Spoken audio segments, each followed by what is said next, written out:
Hi everyone, this is your favorite friend Jay or Jaylan Salah, as you formerly know her, film critic at Geek Vibes Nation, In Session Film, and Keith Loves Movies. Today I have the pleasure of interviewing the three creators behind a documentary that really impacted me. This documentary, it's called American Cats, the Good, the Bad, and the Cuddly, starring comedian Amy Hoggart, uncovers the mystery behind something that probably none of us cat lovers and cat owners ever thought of before, at least me as a cat owner here in Egypt. We have Dr. Jennifer Conrad, we have the amazing cinematographer Nona Catusanu, and the director Todd Bieber. Hi, and thank you for talking to me. Thank you for having us. Yeah, thanks for having us. Okay, so usually when I associate with my American friends, I usually imagine them as dog lovers. Most of the Americans I know are dog lovers. So I want to know your cat stories. All of you are cat lovers like me. In Egypt, we worshipped cats and had temples built for them, so it's kind of ingrained in the society. But I want to know your stories. When did you start loving cats? Was it ingrained? Did it come like from an interaction for each one of you? Dr. Jennifer, you have to start. I've loved cats all my life, and in fact, I think my family has loved cats. My grandmother was called Grandma Kitten because she loved cats so much, and I remember pictures of her with cats, and then pictures with her parents with their cats. So it's been in my family for a very long time, and I always think that loving cats is I think it's such a privilege to have cats because dogs are easy. All you have to do is open the treat bag and then the dog loves you. But cats, you have to earn their love. So I've loved them, but earning their love is most important to me. Okay, I'm Todd. Yeah, so I grew up on a sixth generation family farm. And on that farm, by the time I was around, it was not a working farm anymore, but it was just filled with cats. So people dropped off their cats because fortunately we have a problem with abandoning cats in across the world, but particularly in the United States. And um we would take them in, we would spay and neuter them, and I would name every single cat. So my mom still holds up a picture of me at any age and says, name the three cats on here, and I'd be like, that's Peanut Butter, that's Fluff, and that's Gizmo. I can name them from memory. So I have a love for cats for many years. And what about you, Nana? I absolutely love cats. I've only ever had cats as pets, and every single one that I've had such a strong connection to, and they've had such distinct personalities. And it really, filming this film made me retroactively understand them so much better. Every single cat that I had, I learned something while filming this that it was like, oh, that's what they were trying to communicate. That's what they were doing. And they really are just like such soulful creatures. You have this connection that will not break with them. I Yeah. totally agree. I totally agree. So, Todd, you made a documentary about a very morbid topic for me because declawing is something that I couldn't wrap my head around. Like, really, vets promote that. It just made me so angry, but also in awe of Dr. Jennifer. Because, hello, how can we have a hero like that all over the world speaking on behalf of cats who cannot speak? And yet, you made it in a very light-hearted manner without actually removing, like the honoring of the topic. So, how did you do this with, Amy? That is a good question, and that is the that is the hard part for me. Is to take serious topics that I really care about and are important to me, but present them in a way that I think I present them in the way that I hope that that I like to, which is with a sense of humor and lots of adorable cats. So if you do that, then I'm going to pay attention, and I know that like for me, it's hard to hear about hard topics that I care about and feel depressed afterwards. And so when talking with Dr. Jennifer, when talking with Amy, when talking with Nona, we all knew that we wanted to present this in a way that would actually make people say like, you have to watch this rather than like, oh, you're gonna be sad if you watch this. It's like we knew that the message, the things that we cared about would be shared more. And I come from a background in late night television here in the United States where I worked on satirical news shows. And so I worked on a show called Full Frontal with Samantha Bee. And so every week we would try and cover a topic that was incredibly depressing, heartbreaking, but we had to do it with a sense of humor because you can go anywhere to find information about really heartbreaking stuff. but you come to us to have it presented with a little bit of sugar as well. So yeah. Dr. Jennifer, you've been on this journey to speak on behalf of cats, to just say that no to declawing. But what do you want people to take after watching the documentary in particular? Because we've been out there, we've been talking about it, and you've done amazing, like journey through decades. But this documentary is talking to people from a different angle. So what do they want them to have or feel after watching it? I want people to love cats and to realize that it's important to respect their what a cat does. A cat needs to scratch. As humans, we don't have anything like that. We don't have this need to do something like that, but cats absolutely do. And the fact that we're robbing them of it to save our couches is absolutely disgusting. So I want people to realize this is part of having a cat. Claws are part of having a cat. In fact, I think that the early Egyptians named cats having to do with their claws. Like the words are very similar. And so I think that's really important. And I think that what I want Americans to do is I want them to call their veterinarians and say, do you declaw? And if the veterinarians answer, yes, we do, I want them to say, could you please direct me to a humane veterinarian? I want them to change their veterinarians and put pressure on them to stop this nonsense. These poor cats, 22% of American cats are declawed, and 72% of American vets will declaw. We have to put pressure on them. Perfect. Wonderful. What a message. Okay, so I read that Nona and Todd, you observed cats so that you can shoot them on their own terms instead of taking these artistic, like wow shots and stuff. So I don't know, what did you both learn from observing cats before shooting them and while the shooting process kind of went on? I mean, I think we always knew that cats operate on their own schedules, on their own terms. They have very strong personalities. So sometimes it works that they want you in your space and that they want you interacting with them. And sometimes it doesn't. And they're a little bit more shy, and you have to be patient and you have to be kind and you have to enter that space with the kind of carefulness that'll allow them to come to you. So it was a lot of patience and it was a lot of planning because we knew what we needed to get for the film. We needed the interviews, we needed certain scenes with Amy and the cats, we needed to be in shelters, we needed to be at surgeries, but there was also a lot of room for play. And kind of discovering what the day would bring us and which cats we would meet. And yeah, it was a lot of luck. It was a lot of patience. And it was a lot of really good folks to collaborate with. Yeah. And I think if you want a master class in how to approach any documentary, if you want to run with weights, so to speak, work with cats because, well, you want to And laser pointers. Todd laser. bought a bunch of laser pointers before the set, and we would have our crew members, we would have myself, the other camera operators, and we would just start playing with the laser pointers, and that's how we would get them out. So that's the actual trick. Forget everything else I said.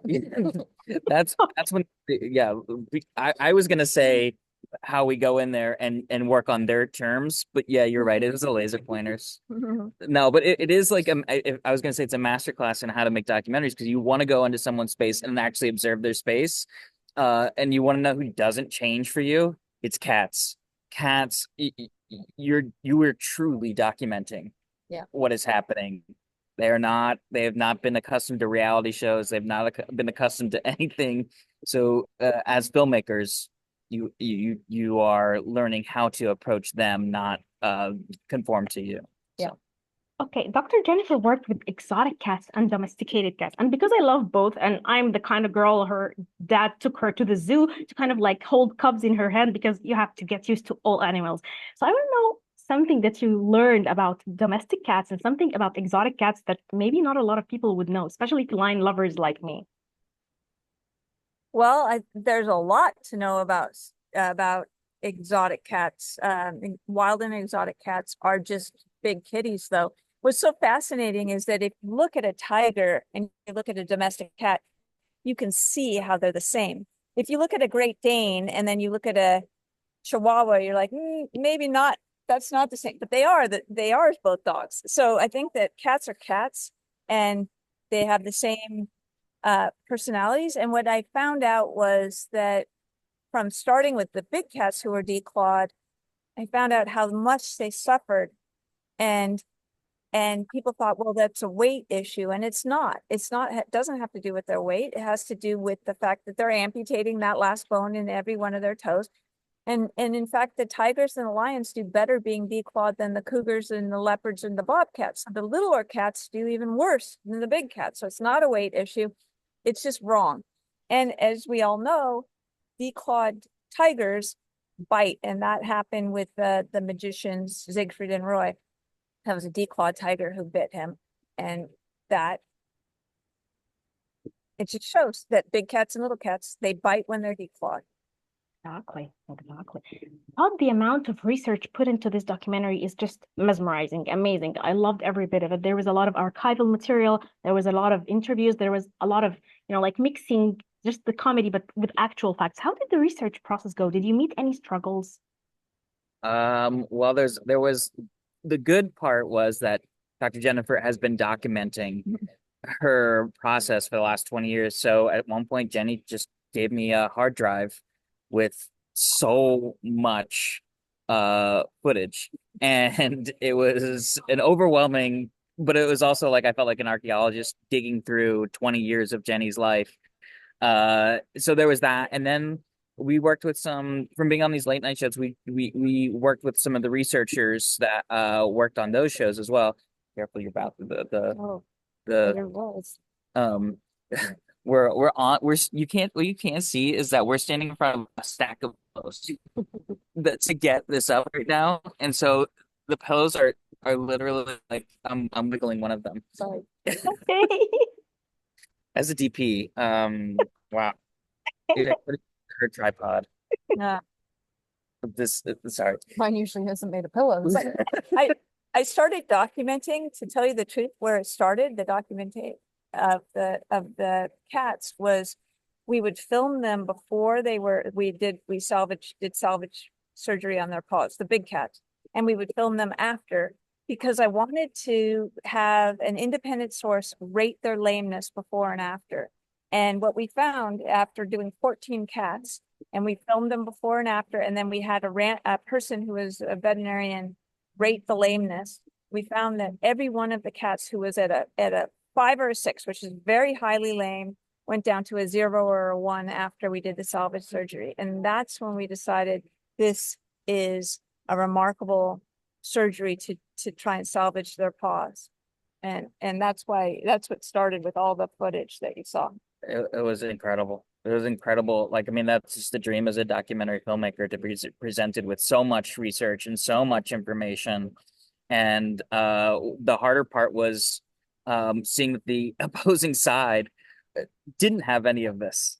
It was actually easier because then it was like, well, you can't argue with Jenny's arguments because you haven't actually done the research that Jenny had into this topic. So, yeah, it was pretty incredible. Yeah.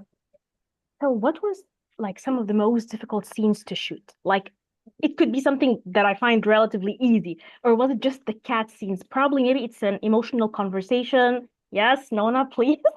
The mic is with you. I'm trying to think of what the most difficult technically was. I'm not sure. I think Well, you said Curtis. yeah, there was, I think logistically we had one character, one person whose home is only 300 square feet, and he has 18 cats. So already it's a bit of a tight squeeze, but then you also bring in our crew, our cameras, our lights, and that amount of space just gets smaller and smaller. So we were really worried about entering that space and not having enough room to cover it and to move. But we really leaned into seeing like every nook, every cranny, like every little detail that he had in there, and actually leaning into like the smallness and like claustrophobia of it.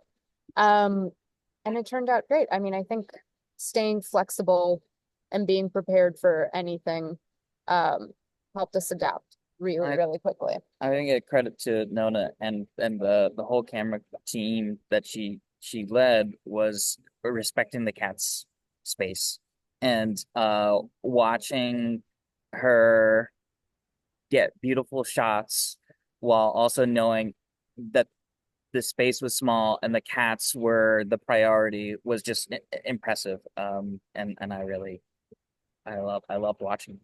I think one of the things that I remember from you guys talking to us about filming was filming Burrito and Surgery and how Oh, yeah. emotional that was for you. Yeah. Oh, from an emotional standpoint, There Yeah. were, yes, there were some, it was hard to even know. We knew a lot of Burrito's story prior to going into the filming. So I think then witnessing it in real time, the surgery and his recovery period, you're just it there's this like attachment that again, like one of your own cats, to see that little guy go through so much was really tough. Mhm. But The story really touched me. in his forever home. So Yes. Yes, I totally agree. Like the story of Bridget, I actually was telling my mother about it. Like I watched this documentary and you have to understand they're declawing cats. And my mother was like, what is going on in the world? What is happening? And I was telling her about Dr. Jennifer. So it's just the emotional impact of this. Like I can't wait to just promote, like and share the poster everywhere and the interview and all of that. But Dr. Jennifer, what do you want to tell the world about Paw Project? Well, the Paw Project is my baby. It's the world's largest organization dedicated solely to ending declawing. It is all veterinarians who are directors, and then we need the support of everybody, because if everybody were Paw Project members or part of the Paw Project, then we could reach them when we're doing legislation to say, help us in this state or help us do this or that. So it's really important, and that's at pawproject.org. So PAWPROJECT.org. And just join the mailing list or follow us on social media, and so that you know what's happening. And then once you know what's happening, you can't unknow what's happening, and help us, because cats need you. And you know what I have to say? With all the issues about cats in the world, there is one that we can change in our lifetime, and that is the ending of declawing. So please join us. That is so true. Join Paw Project. Cats need us. Thank you very much, every one of you. I just feel very honored and in awe, and I can't wait to talk to everyone about this because this resonates with me emotionally as a cat owner, as a cat lover. Let's do good into the world. Thank you for talking to me. Yes, thank you. Thanks. so much. Thank you. Goodbye. All right, bye. Should I